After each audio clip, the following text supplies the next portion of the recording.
दीजिए। उत्तर प्रदेश में आप बहुत बोल रहे थे, विजय जी ने दिए फैक्ट्स। देखिए आप let's have facts versus facts. जी आप एक तथ्य की अनदेखी कर रहे हैं। क्या है सर? सिर्फ कांग्रेस का नहीं है। पिछली बार कांग्रेस लड़ रही थी, बाकी सब राजनीतिक दल लड़ रहे थे। इस बार इंडिया समूह लड़ रहा है। इस बार पूरे देश की जनता कौन सा समूह है? इस तथ्य पर ध्यान दीजिए। देखिए मैं आपको एक आंकड़ा बताता हूं और इसको लिख कर रख लीजिए। बताइए। इस बार 96 करोड़ वोटर है। अगर 70% मतदाता वोट देने गए तो 67 करोड़ मतदाता वोट देने जाएंगे। और लिख कर रख लीजिए कि इसमें से 40 से 41 करोड़ मतदाता भारतीय जनता पार्टी के खिलाफ वोट देकर आएंगे। अच्छा, अब आप सिर्फ कांग्रेस का मसला उठाते हैं। नहीं, बिकॉज आप गलत होते हैं हर बार। मैं आप पे कैसे कर लूं भरोसा? मध्य प्रदेश में जब आपने मुझसे कहा था और आप कहोगे तो मैं आपकी वो रिकॉर्डिंग निकाल के सुना दूंगा। पंकज, इंडिया समूह, आपने कहा ऐश्वर्या तुम्हें नहीं समझ आ रहा है इंडिया समूह किस तरह से। नहीं पंकज जी, आपने कहा था कि नहीं कहा था? यही जनता सुन रही थी, देश सुन रहा था, भारत सुन रहा था जब आपने कहा ऐश्वर्या तुम नहीं समझ रहे हो। और आप मुंह के बल गिरे, आप गलत साबित हुए और प्रधानमंत्री मोदी का एक एक वर्ड साबित हुआ। शिवराज सिंह चौहान 18 साल तक मुख्यमंत्री रहने के बाद भी रिपीट हुए। और सोचिए, मैं कह रहा हूं कांग्रेस कभी सपने में भी नहीं सोच सकती कि अगर मध्य प्रदेश में जीते तो कमलनाथ सीएम ना हो। और यहां शिवराज जीत के लाए और उसके बाद हटा दिया क्योंकि उनका टारगेट है 24। उनका टारगेट है भाई एमपी तो आ गया, अब यहां से बिहार और ईस्टर्न यूपी का एक सेगमेंट या फिर बुंदेलखंड को टारगेट करना है। हम सब लोगों ने देखी थी। मैं अंडरस्टैंड दिस इज पॉलिटिक्स। सकता हूं भारतीय जनता पार्टी के उन बड़े बड़े नेताओं का जिन्होंने मध्य प्रदेश की राजनीति के बारे में और छत्तीसगढ़ की राजनीति के बारे में भारतीय जनता पार्टी की स्थिति क्या है ये मुझे बताया था। अच्छा, भारतीय जनता पार्टी का कोई बड़ा नेता मध्य प्रदेश और छत्तीसगढ़ में भारतीय जनता पार्टी के चुनाव जीतने की बात नहीं कर रहा था 4 दिन पहले तक। हाँ। ये असली स्थिति है। ओके। और जमीनी स्थिति हम सब लोगों ने देखी। अच्छा। अब मैं आपसे बार ये क्या मतलब चांद से आ गए? ये क्या चांद से आ गए नंबर? नहीं पंकज जी, पंकज जी यहाँ मैं आपकी नहीं बात मानता हूँ। प्रॉब्लम ये है ये जो ये तिलिस्मी टोपी से निकले 3 दिन पहले बैलेट से कराओ तो दिक्कत, ईवीएम से कराओ तो दिक्कत। कह रहा था करूं क्या? और मध्य प्रदेश में भारतीय जनता पार्टी जीतने वाली है। हाँ। ये असली स्थिति है। अच्छा, राम अजय जी आ रहा हूं, अजय जी आ रहा हूं। Ram Kripal ji and then everyone on panel multi please. Lok Sabha में 370। ओके पंकज जी, राम कृपाल जी बात रख रहे हैं। हाँ देखिए, पहला एक लाइन तो कह दूं मैं कि अजय जी आ रहा हूं, जब सीट की बात होती है तो वोट परसेंट पर लोग चले जाते हैं। भदौरिया जी वोट परसेंट चल गए। मैंने केवल ये कहा कि 2014 में भी सिर्फ 5 सीटें मिली थी जिसमें परिवार के लोग ही ज़्यादा थे, और 2019 में भी आप सिर्फ 5 सीटें जीते हैं। रही वोट परसेंट की बात, तो हिलेरी को ट्रंप से ज़्यादा वोट मिला था। लेकिन प्रेसिडेंट ट्रंप बने। तो देखिए, या तो परसेंट की बात कर लीजिए या नेता को समझाने की थोड़ी जरूरत। दूसरी बात, पंकज जी जो कांग्रेस की बात कर रहे थे, मैं बताता हूँ 2019 में केरल, तमिलनाडु और पंजाब, ये 3 जगह मिल करके 38 सीटों पर कांग्रेस लड़ी थी, जिसमें से 31 सीटें कांग्रेस को मिली थी। बाकी 382 सीटों पर पूरे देश में कांग्रेस की सिर्फ 21 सीट आई थी। तो 21 और 31 मिला के 52 हुई थी। इस बार आप देखिए, पंजाब में पिछली बार 8 सीटें मिली थी, इस बार आप ही कांग्रेस का भी कोई नहीं कहता कि उसको 8 सीटें मिल जाएंगी। यानी पिछली बार से स्थिति, आप तमिलनाडु में मैक्सिमम, आप केरल में मैक्सिमम पढ़ते हैं, उन दोनों जगह बढ़ने वाले नहीं है। पंजाब में सीटें कम होंगी। बाकी जो 21 सीटें पूरे देश से लाए थे वो कहां से आपको मिले? कौन सा इंडिया अलायंस आपके लिए स्पेस दे रहा है? आप जोड़ लीजिए। ये है ही नहीं। अजय आलोक जी सबके पास आ रहा हूं। बात करिए ना सिर्फ कांग्रेस। पंकज जी आ रहा हूं। अजय आलोक जी एंडिंग कमेंट सबके पास आ रहा हूं। अजय जी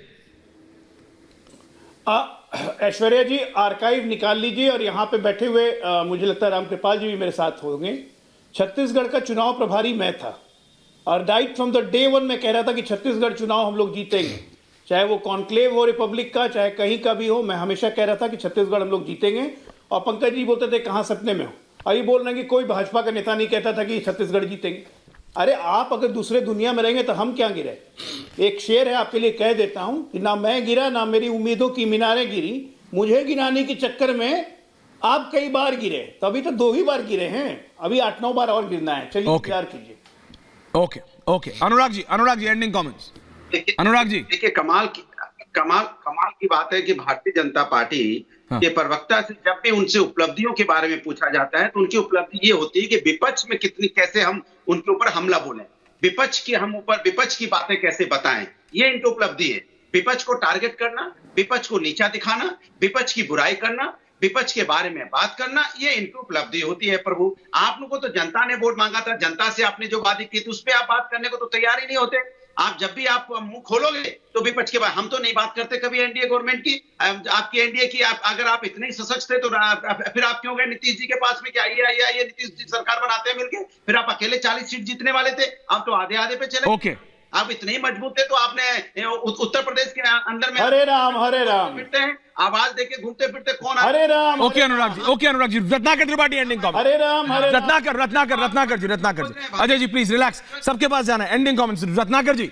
रत्नाकर जी, हाँ ऐश्वर्य जी बीच में मत बोलिएगा, 45 सेकेंड है। इसमें बोलूंगा मैं बात अपनी दो पार्ट। 45 चीज, ये जितने आंकड़े बता रहे हैं आप, वो इंडिविजुअल लड़ने के बता रहे हैं।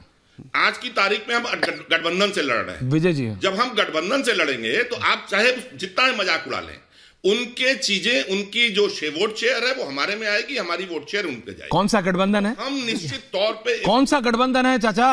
बात पर 10 सेकंड चाचा कौन सा गठबंधन है? ममता कह रही है मैं तुम्हारे खिलाफ लड़ूंगी, अखिलेश कह रहा है 11 सीट से ज्यादा दूंगा नहीं। गठबंधन है कौन सा? अरविंद केजरीवाल कह रहा है दिल्ली पंजाब में मैं तुम्हारा, तो गलत इंफॉर्मेशन थोड़ी बोलेंगे आप। रत्नाकर जी, इट्स नॉट गुड। आपको मेरे से लड़ना है, लड़िए, पर आप मतलब आप जैसा आदमी इंफॉर्मेशन तो मत गलत दीजिए। कौन सा गठबंधन? लड़का रहा हूं आपको। अगर ममता ने, अरविंद केजरीवाल ने और इधर जेडीयू चली गई तो आपको सब चला गया।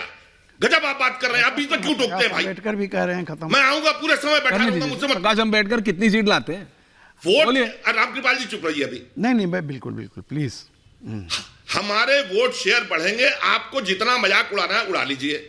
और अभी जो रामकृपाल जी बोल रहे थे, वोट ट्रंप इसलिए जीते हिलेरी क्लिंटन से पाने के बावजूद कम वोट, क्योंकि वो वहां का संविधान कहता है। उसके बाद जो लोग सेंटर्स होके जाते हैं कांग्रेसमैन, वो चुनते हैं। ये बात भी बताइए ना जनता को। ठीक है रत्नाकर जी, करेंगे एक दिन अमेरिकन प्रेसिडेंशियल इलेक्शन पे आपके साथ डिबेट जरूर करूंगा। लेकिन विजय जी, आपके फैक्ट्स के ऊपर I want your ending comments. सबका आपने सुना, जरूर करेंगे गुरुजी, टेंशन नहीं लेंगे। सेकंड दीजिए, मैं अजय आलोक। देखिए ऐश्वर्य, मैं तो केवल फैक्ट्स पर बात करता हूं, क्योंकि पॉलिटिकल लीडर सारे बड़े विद्वान लोग हैं, उनसे सब बात हो रही है। आपने इंडिया गठबंधन का जिक्र किया, नीतीश कुमार जी चले गए, और नीतीश कुमार जी के जाने का फायदा भारतीय जनता पार्टी, अजय आलोक जी को हो या ना हो, इंडिया गठबंधन को जरूर नुकसान हो गया। क्योंकि आरजेडी और जेडीयू मिलकर पूरा बिहार की जो पॉलिटिक्स थी, और खासतौर से आरजेडी जो जीरो पर है, वो उसका पूरा का पूरा सीन बदल जाता। तो बीजेपी को फायदा होगा नहीं होगा, लेकिन इंडिया गठबंधन को उसका नुकसान हो गया। और आज शायद आपने इसकी चर्चा नहीं की या सुना नहीं कि उद्धव ठाकरे जी जो बोले हैं, वही मैं कहना, तो वो एक और गठबंधन का हिस्सा, मैं ये नहीं कह रहा हूं कि वो छोड़कर जा रहे हैं, तो but indication is clear. Indication वो है कि किस तरह से लड़ाई लड़ रहे हैं। बीजेपी को भी देखेंगे तो 224 सीटों पर बीजेपी ने 50% से ज्यादा वोट हासिल किया। 303 में से 224 सीटें, और जो 50 टॉप की सीटें हैं उसमें से 42 सीटें, मतलब जिनमें 3 लाख से ज्यादा का विनिंग मार्जिन है, उसमें से 50 में से 42 सीटें भारतीय जनता पार्टी के पास है। तो अब आप बताइए कि इस मार्जिन को, और मैं फैक्ट्स देख रहा था कि यदि कांग्रेस 15% उसके पास वोट परसेंटेज बढ़ जाए, तब वो 110 सीटों पर आएगी। 110 सीटों पे आएगी। रत्नाकर जी को उम्मीद होगी कि 15% बढ़ जाएंगे तो हम 100 पर। सर उनको तो क्या उम्मीद है, मैं क्या बताऊं, लेकिन